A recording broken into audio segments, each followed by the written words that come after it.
Take us back to the moment you found out. My girlfriend, she was the one that came to me and said, your husband's cheating on you. My jaw just dropped to the floor, and I FaceTimed him and said, you know, you have about 5 minutes to get your story straight. When you guys split up, the next day you had to be on camera. What was that like? It was probably the worst day of my life, to be honest with you. We got a little makeover shemergency. Graphic tee ain't cute, Miss Sister Girl. I mean, you can sleep in one, but don't leave the house in one. Welcome, RuPaul.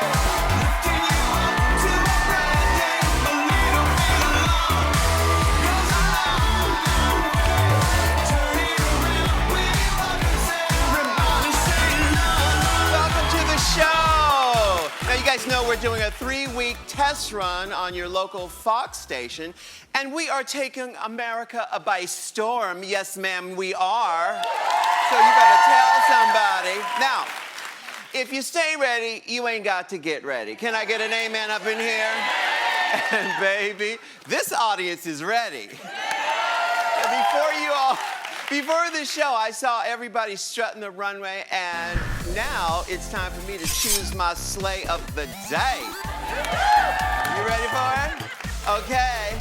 My slay of the day is that lady right over there with the hat on the side with the earrings. Come on over here. Yeah, come on over here. Hi, here. How are you? Come on over here. What is your name and where are you from? My name is Bia Barnett and I am from Arizona. Where in Arizona? Phoenix. Phoenix, Arizona. Where'd you get your style? Your mom or your daddy? From my mom. Really? What's her name? B Barnett. B Barnett? All yes. right, shout out to B Barnett. We're gonna have you walk the runway, okay? All right, you go back there. All right. And when the music starts, you walk it, okay? You ready? Come on, mama. Let's start the music. Come on now.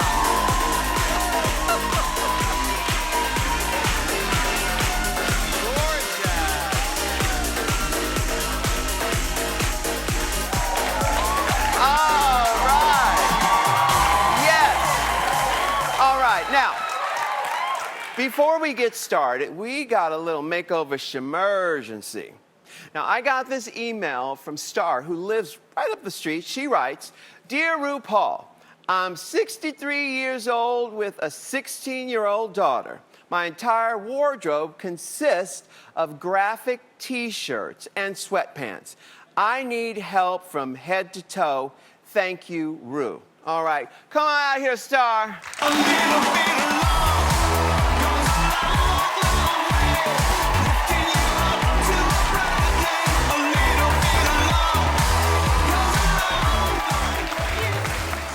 Now, let's take a look at some photos you sent in, Star, okay? Okay. Okay, here's Mom in a graphic. Oh, there's another graphic tee.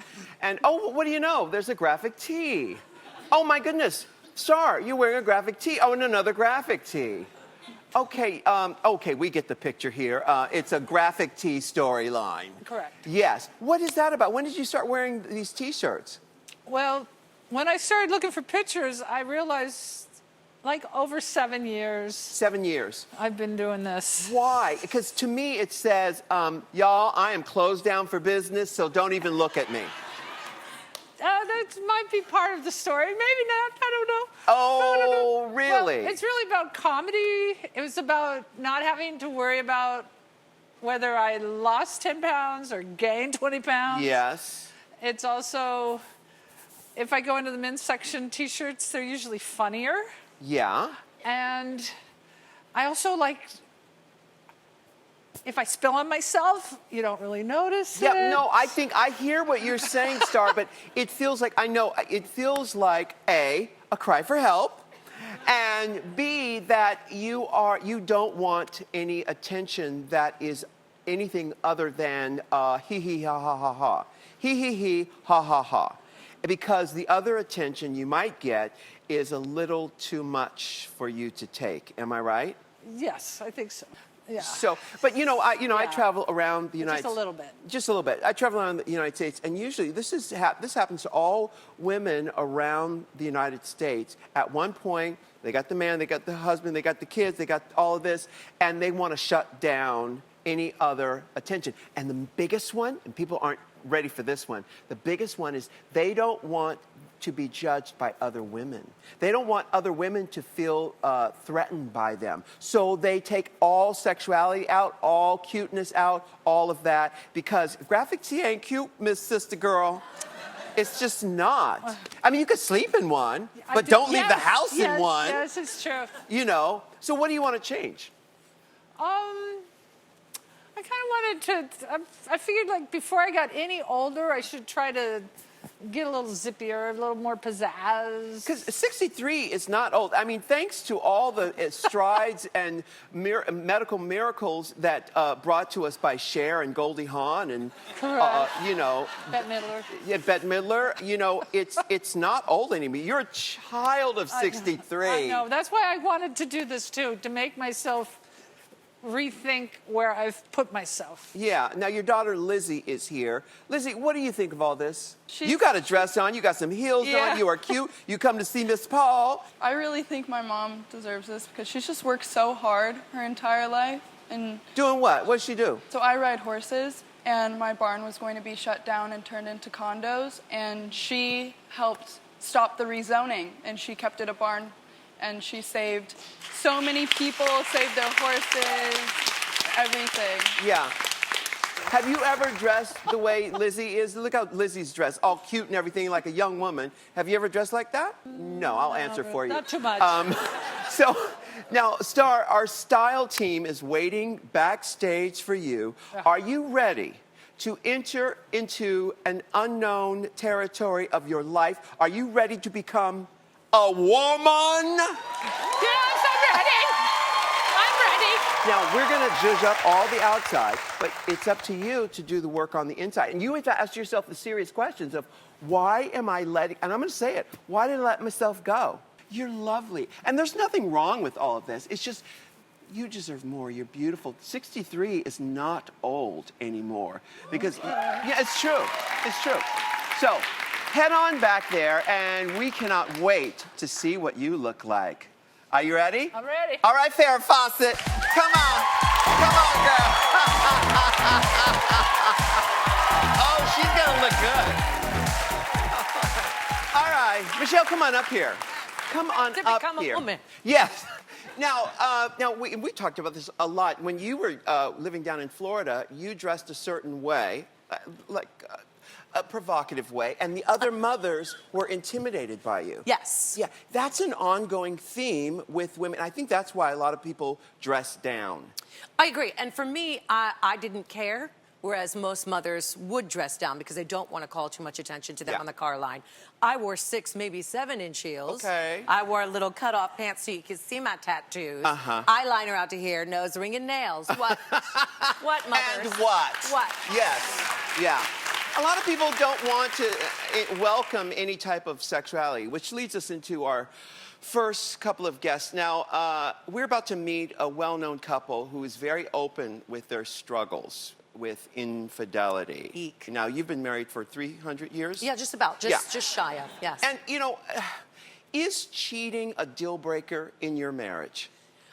To be completely honest, I think for everybody, it's a case-by-case basis. I think most women are quick to say, oh, no, he cheats, he is out the door. Right. But sometimes there are reasons for it. Like, I'm not defending it because, you know, I don't condone it. I wouldn't be very happy about it if my husband cheated. But sometimes maybe I'm not doing something and I'm not providing what I should be providing. A lot of times I am the one to shut stuff down, so I wouldn't be surprised in certain situations. Right. So I think it's a case by case, but for the most part, I'm not a fan of infidelity. Then why get married? Well, listen, I'll tell you why. Because, you know, George and I have been together for many, many years. We're married. We're married mainly because we want to protect our assets. If you want to get real, Right. We want to, because we don't have to be married. But I love him so much, and he is my best, most important person in my life. I wouldn't want to keep him from doing something an opportunity. I would not want to keep him from a good. What kind of opportunity? Well, listen. Gore Vidal said, never pass up an opportunity to have sex or be on television. So if he wants to be on TV, so to speak, I don't want to stop him. And I know we're joking about it, but I really do feel, I don't want to know about it. I don't want him to rub it in my face. I don't want any of that. And he feels the same way for me. He wants me to be the most, and I wouldn't do that to my best friend. I wouldn't say, you can live your life, but all of this other stuff is off limits. It's so different in a same-sex marriage versus a hetero marriage. I'm not kidding.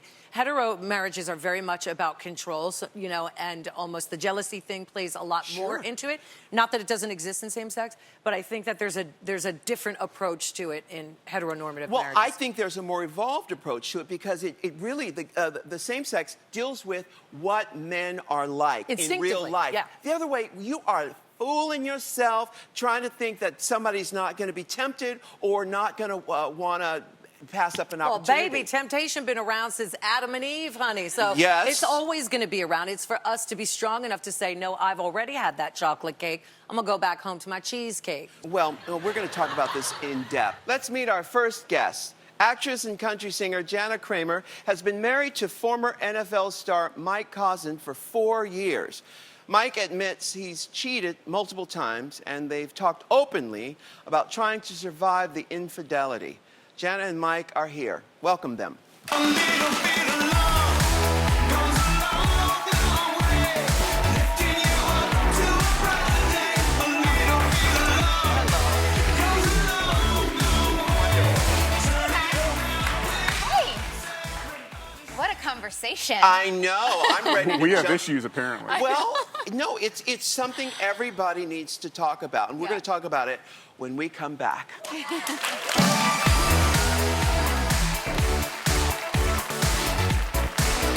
Are you a sex addict? Yes. Tell us about the first time you strayed. Was there any voice in your head that said, I shouldn't do this? I told myself, just put the phone down, like, you don't want this. That was true powerlessness. I couldn't not just say no.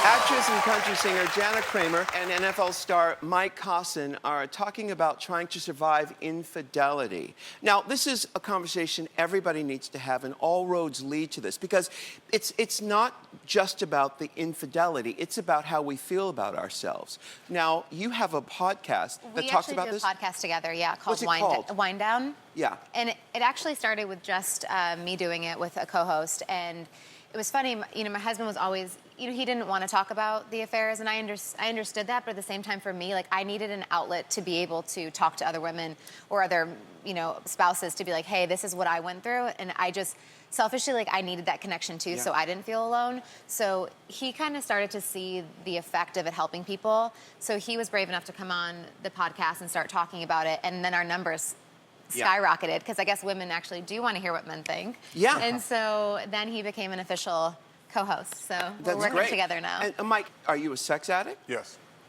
And what determines the title sex addict? Or are you just an everyday man? Right. You know? Right. That was when I got discovered. Jana didn't even know. None of us knew what really sex addiction was, but all she knew was, like, you need to figure out whatever this is, because that's not normal behavior. And so when I saw inpatient treatment, then I learned more about the addictive mindset, the addictive process, and how it relates, whether it's alcohol or drugs or sex. It's all the same thing. It's all the same characteristics and 12 steps. And I realized that my habits were addictive. Yeah. And it's all based from emotion for me. It's not physical things where I see somebody. It's all emotional for me. Right, because addiction is a symptom of a much deeper problem. And what is that much deeper problem? Do you know? For me, a lot of it comes from never feeling like I was good enough, and never feeling like whatever I achieved in my life, whether a relationship, whether my professional career, did I really earn this? Am I doing everything that I can? Why do I have such a beautiful wife? Why do I have this family? Like, I don't deserve this. I'm not good enough to have this. And it's one of those things where trying to convince yourself that you are, well, I was never really able to. Yeah. And I think too with him, like, it was hard for him to connect intimacy with sex, because a lot of people just think, like, I'm like, well, why can't you be intimate with me? Like, I'm your wife. And for him, like, that wasn't showing love, and sex and intimacy just never connected. So I think him being able to work on that and trying to understand where that deep rooted came from.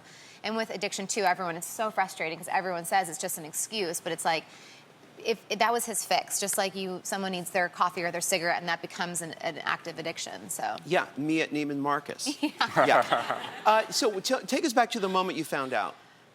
it was so hard. I was actually about to play a show in Orlando, and my girlfriend Sarah, she was the one that came to me and said, "Your husband's cheating on you," and I was just like, "There's no way. Like, that'd be impossible. I'm with him a lot. Like, I just was like, no."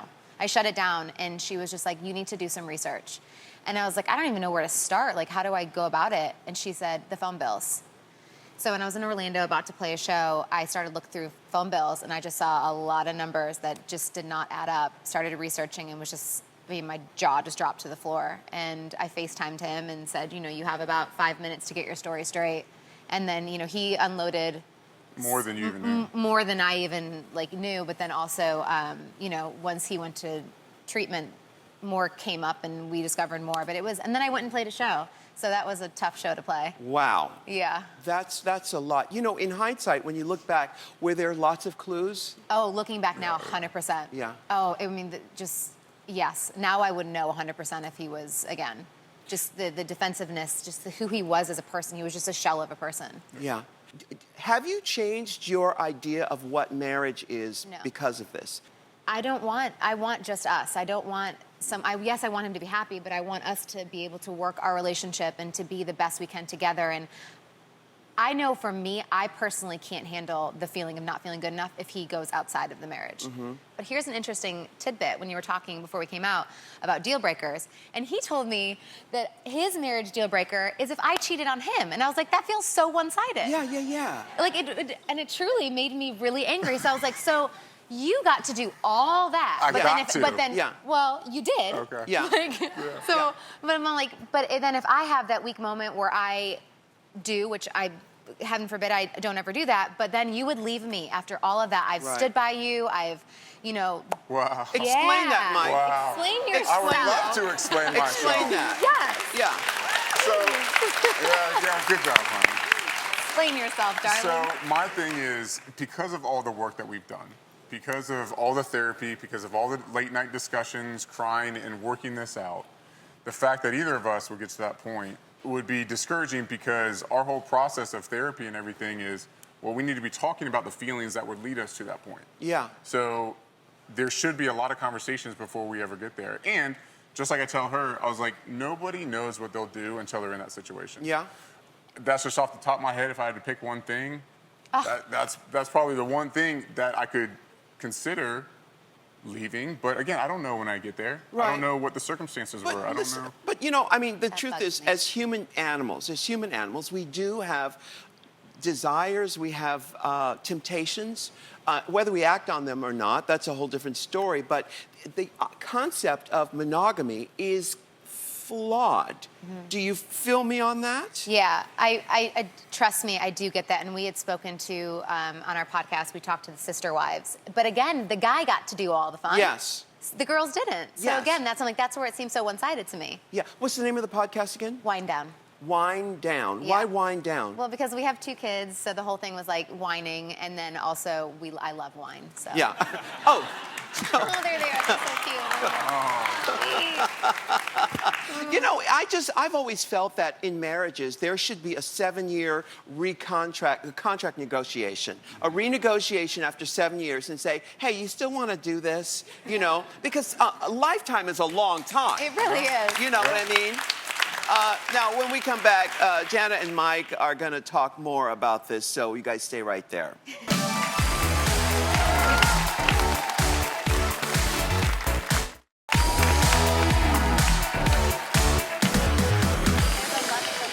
We are back talking to Jana and Mike about their relationship and the concept of monogamy and infidelity, and it's mixed up, and everybody's talking about this. But tell us about the first time you strayed. Was there any voice in your head that said, I shouldn't do this? So that's interesting. The first time I actually stepped out on our relationship was when we were dating. It was only a few months into our relationship, and I had just signed with a new team, and I was staying in this hotel, and there's somebody that I'd had a relationship with prior that lived nearby, and I ended up having communication with her. And even when I had texted her and said to come over, I told myself, just put the phone down, like, you don't want this. Like, you don't want to do this. You just met Jana. She's amazing. Like, stop. I could not stop. Mm-hmm. And that was one of those moments where I looked back when I got into the addiction program of that was true powerlessness. I couldn't not just say no. But you could. Like, someone could sit here and be like, but you could. But I Right. can understand where that's the addiction piece. For sure. So, I mean, it started early on when we were dating, and then, you know, we went through a 6-month period where everything was good, and we got married and got pregnant and everything, and then things just started. The bachelor party. Bachelor party beforehand. Yeah. Oh, that was a. But That you was didn't know. The first thing I you didn't knew- know. I didn't know that. I found that out after the fact. After the fact. Yeah. Yeah. Listen, I understand addiction. I you know, I understand addiction. Trust me. But I know that the temptation to use, in your case, sex, has more to do with not being able to process feelings, you know, and not knowing what to do, and thinking that thing is going to repair you. You know, are you also in a 12-step program? So I've done SLA, which is because I truly do identify as like a love addict. Like, I just love to love, and I've been in relationships too where I've cheated in relationships. Not on this marriage. I haven't stepped out of this marriage, but I've always like been on to the next thing, and that's why this is the first time I've actually stayed in something and fought through it. And you know, I go to the partners of sex addicts. Yeah. But yeah, and I mean it's hard, but at the same time, I love this man, and I see the man he's becoming, and what we're able to do for other people with our podcast and our tour that we've been going on. Like, people want help. They want to talk about it. They want to understand, how did you trust again? Because if two people are actually really willing to work on their marriage, it can work. Because marriage, at the end of the day, no matter if there's infidelity or not, it's hard work. You have to work on it. Absolutely. It's like, and two people have to work on it. They do. It's like looking into a mirror, and you have to face yourself. Well, and that's the thing too. Like, and to your point, I'm not perfect. Through all of this, I've realized all the stuff that I have to work on too. It's not just him, because in the beginning, trust me, I shamed him and was awful. Sure. But then I was like, let's look at myself now. What can I do better? How can I be a better person in this marriage? Right, because it's not an accident that you two are together, and that there's something to be learned here. You know, I grew up in a house with all women, and it was in my 20s when I had to learn that there was a difference between love and sex. Because, you know, men think of sex as like exercise. I got a new workout partner. Right. You know? And I was never, and it took me years to get that. Yeah. Are you able to separate the intimacy of your relationship from the sex he had outside the marriage? I mean, it's really hard, but we've done a lot of work, and the best thing that a therapist told both of us is just, and me personally, is to stay present. Like, how is he today? Where are we right now in this moment? You know, how far have we come, and like, what is he doing in this moment today to be a better person? And you know, me too. So I think my mind still goes there and still travels, especially when there's triggers, and that's where, and then so it's like those kind of moments still come up, and it's hard. Like, I'm not going to say it's all like rainbows and unicorns. Right. But I mean, I think we've done things too. Like, he's really working. We saw like a tantra therapist, so we're working on the intimacy too. And it's hard for Jana, because her mindset, she's very intimate. She, you know, again, has love addict tendencies and loves love. Touch is my like number one on my. Well, that's why you. Yeah. This was your. My love language is touch. This was your cross to bear. I mean, you were attracted to him to get over this. We all have like a lesson to learn in this life, and this was yours. And you know, what was yours being with her? I guess it was.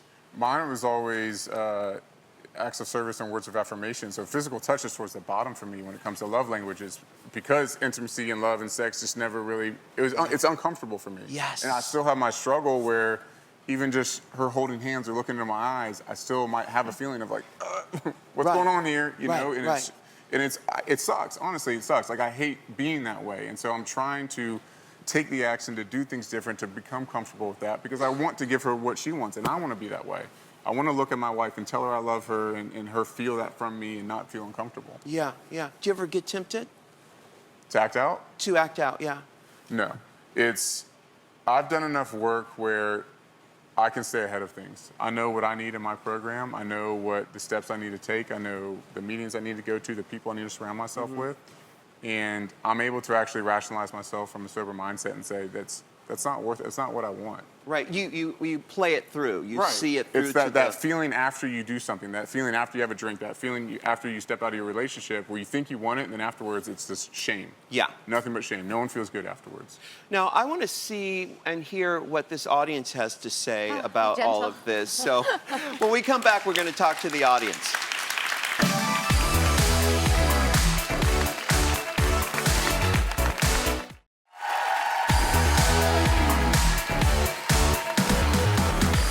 We are back. Now, Michelle's in the audience to hear what the audience has to say about all of this. Who do you have up there, Michelle? Hey, what's your name? Nancy. Nancy. What do you think about all this? Well, see, I also felt. Stand up, Nancy. You look beautiful. Yes, she does. I also had thought it was a deal breaker if my husband cheated on me, but I forgave him, and he did it a few times, but I just had the feeling that he had issues, and so I'm with you on that. Nancy, where did you hide the body? I've always thought that everybody needs a starter marriage at 21 and then move on to the next marriage, the keeper. You know what I mean? Yeah. Yeah. Who else you got, Michelle? What's your name? Candace. Hey, Candace, what are your thoughts? I hear a lot of men say, oh, I'm not emotionally whatever. And then so they go out, they step on their relationship. So as a man now, how are you dealing with your emotions? How are you able to say, hey, I don't like this, so can you fix this? Instead of saying, I don't like this, let me go have sex with somebody else. How do men deal with their emotions, please? Like, oh my God, like, deal with your emotions, please. Great question, Candace. I mean, exactly to what you're saying. It's now I'm doing things where I'm coming to Jana and I'm saying, hey, this is how I'm feeling. This is maybe something that you're doing that's making me feel a certain way, or that someone else is doing. And just my experiences, I'm willing to be more open and talk about what it is I'm feeling instead of doing exactly what you're talking about. Where before I would feel something and be like, I don't know how to talk about it. I'd never learned that. I'm out, gone, and I go sleep with somebody else. But also in every marriage, it gets kind of rote and it gets kind of routine. And it's hard to tell the mother of your children after many years that you want to get freaky because you kind of feel embarrassed, you know, unless she, puts on a costume or some wigs or incorporates some latex and leather or whatever. I'm looking at you like, but you know what I mean? After several years, it gets a little routine. Jana, have you thought about becoming? I'll get freaky. You get freaky? I'll get freaky. Okay. To save the marriage. Yeah. Mike, is that okay with you? Would you be able to let her see that other side of you? Has she ever seen the sort of monster that lives inside of you? It's tough. I think we're still working on growing our intimacy because for her, I don't want her that to trigger her. I don't want it to feel like, okay, that's the person that used to act out. Like, yeah. who are you? Who is this in front of me? Yeah. Let's connect. Let's be together. And we still have our fun, you know. But I think that's a sensitive area that we have to really work through on a gradual pace. What if she showed you her monster? Shimon, come on. Who do you have, Michelle? I highly recommend The Monster. Okay. Just saying. What's your name, sweetie? Tammy. Hi, Tammy. What do you think? I think he said he wouldn't be okay with her cheating, but would you be open to a threesome? Is that an invitation, Tammy? Well, you said you'd be freaky, so. I think for us, that's just not an option. Yeah. You know? Y'all barking up the wrong tree. That's Yeah, never gonna happen. it really just But not. Jana, you hear yourself because you have an idea of what marriage is, and it's unbreakable. Because the universe, your story here may be, I have to change what my idea of marriage is. No, because I truly do believe in a marriage being with just one other person in my core. And I will say, just from my perspective, I completely support Jana in that because regardless of my past actions and being in active addiction, I have the same beliefs as her. Because I know if I had anything else with someone on the side or worked something out, I wouldn't be able to give all of myself to anybody. And I wouldn't be a great partner. I'll be terrible. I wouldn't be intimate. I wouldn't be present. I'll just be focused on everything else other than whoever that core, woman was. I just wouldn't be able to do it. Wow. Well, thank you, Jana and Mike, for being Thank so you. open. Appreciate it. We'll be right back after this. lot's happened to you in a short amount of time. Has your lifestyle changed at all? How you see yourself? You know, when you're facing death, like, it makes you question why you're here. And it did change me as a person, but what really, really changed me was my divorce.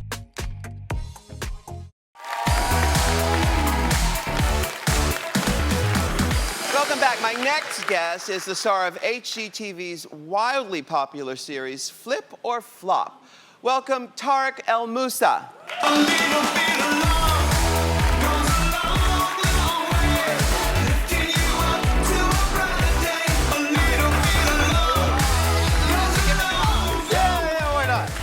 You are giving hugs today. I am giving, and you too. Good for you. Yes. Oh, thank you. And this is something you know about. We know you as a married person. You're no longer married. I am no longer married. Is that a good thing? Well, it depends on how you look at it. Yeah. You know, I wasn't expecting it. Yeah. It was kind of not something I anticipated in my life, but you know, I learned a lot from it. I can say I'm a much better person from going through what I went through. Yeah. So, yeah, I wouldn't change anything. I think everybody knows that you were on the show Flip or Flop. Still are, actually. Season 8 premieres in August. In August. And is it with your ex-wife? Yeah. Yeah, because you guys were together for how long? It was over 10 years. Wow. Yeah. Wow.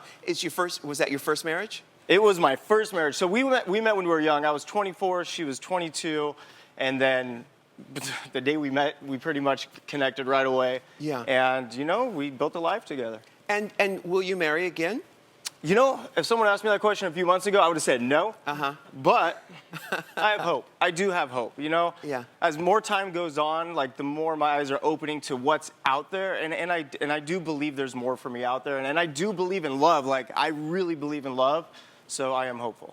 Well, you know, everyone says they believe in love, but everyone has this sort of romantic idea. We were talking with Jana about this, about the whole idea of romantic love being like the fairy tale. Has your idea of love changed since your marriage?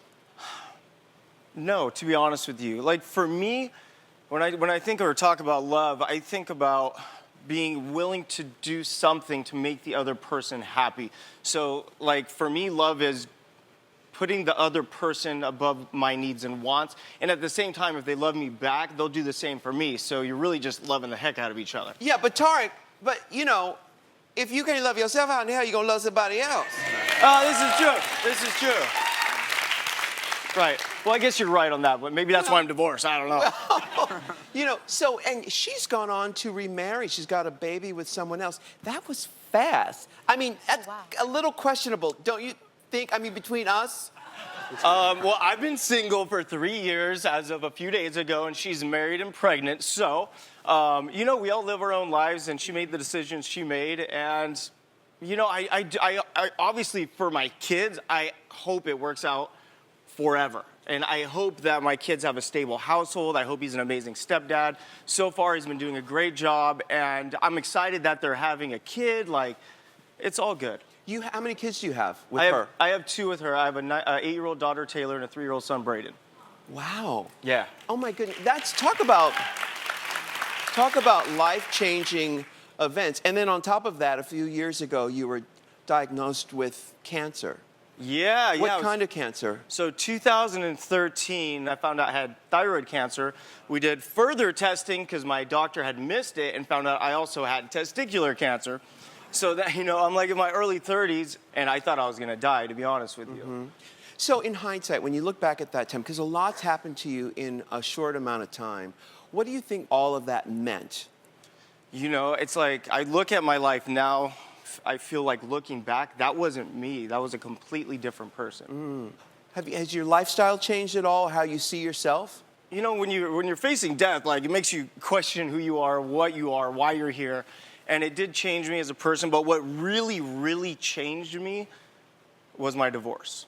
And after all the sicknesses and then the divorce, it completely broke me. And it was the most miserable experience of my life. But it gave me an opportunity to reevaluate, like, who I am and who I want to be. and it just really made me a better person. Yeah, it's like the phoenix rising from the ashes. Are you stronger now? Are you healthy now? It's so funny. Years ago, I would hear people hitting rock bottom and breaking and, coming back, and I'm like, these people are crazy. I'm like, no, it is real. I am the strongest version of myself I've ever been. Thank you. Thank you. And the one thing that makes all of it worth it was the lesson that I learned of being the absolute best dad possible. Right on. I would give everything away. Like, I would give away everything, live in a box to have my kids. That is beautiful. No problem. I love it. We have more Tarek when we come back. We'll be right back.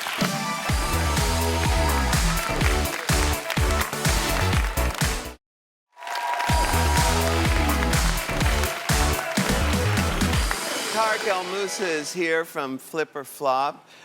You've got an amazing story. You were saying that when you guys split up, the next day you had to be on camera. What was that like? It was probably the worst day of my life, that first day, to be honest with you. It was really, really difficult. Looking back, I slept 2 hours a night. I was sick. I lost like 30 pounds because I wasn't eating. The divorce really, really broke me. But I had to keep showing up because I fought so hard to get to this point where I'm at in life that to throw it all away because my emotions are in the way wasn't worth it. And I knew I had to continue doing what I was doing if I wanted to reach goals and, most importantly, take care of my kids, my career. Yeah. So I sucked it up. Did you see a therapist? Yeah, like 900 of them. Yeah. Yeah. Do you have a therapist now? Yeah, I do. How long have you been with this one? Recent, I think a few months. Really? How does one go about finding a therapist? If someone's going through some stuff, how do you find a therapist? I'm Mr. Know-It-All, so I'm smarter than everybody, and I didn't need a therapist. So I find for me that venting, just talking, expressing yourself, communicating, it's called therapy for a reason. Mm-hmm. And I reach out to my doctor, to friends, and I've gone through a couple different therapists, and I like to get new ideas and new insights, so I'll change every now and then. But I think it's really important just to be open and expressive and just tell the truth. Yes. Yeah. Yes. So, Tarek, what's next for you? What's coming up next? Are you dating? Yeah, I'm dating, actually. Yeah. Good. Yeah. I've been dating for a few years now, just no luck yet. Well, it's for the experience. Yeah. For right now, I'm in the best place I've ever been in my life. I have never been in such a good place, mentally, financially, spiritually. Everything is perfect. So I am walking on eggshells when it comes to relationships right now, because everything is going so great. And my biggest fear in life is that feeling of loss, and I'm still scared to fall in love again because I don't ever want to face that feeling.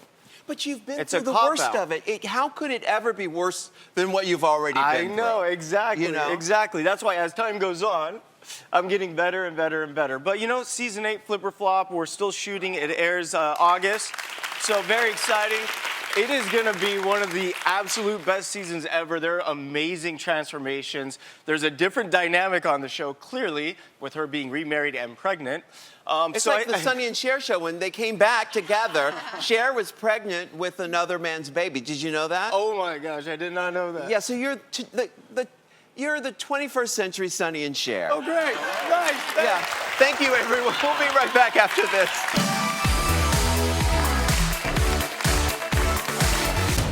Now, I want to show you guys a picture of Star before. Let's see Star now. Come on out here, Star.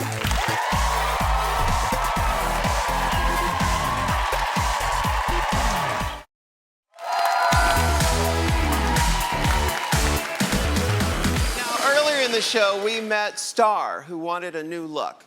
She's 63 and only wears graphic tees and shops at men's stores. This is her daughter, Lizzie.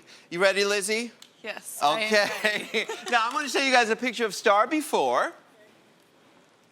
Oh, okay. Okay. Now, let's see Star now. Come on out here, Star. A little bit of love goes a long way. Lifting you up to a brighter day. A little bit of love goes a long way.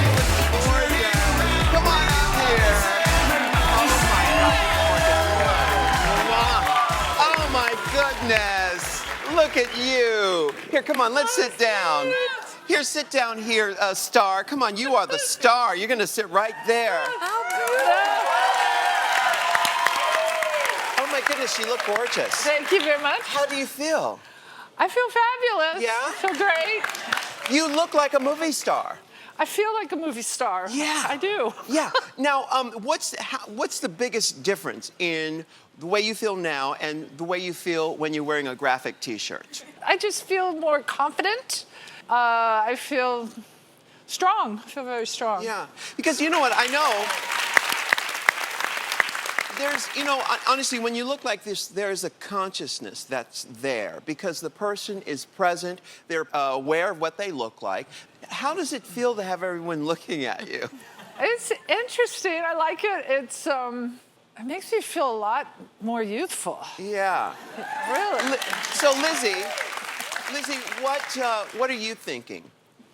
It's like something out of a movie. Oh my goodness. Is it a horror movie or a... No, it's like a movie with the badass Okay. of the group. All right. So I think, Star, all roads lead to one place. That runway over there. Yes. Let me take you over. Are you ready for the runway? Okay. Watch your step here. All right. I'm going to put you right there. All right, everybody. Are you ready? Hit it, Star.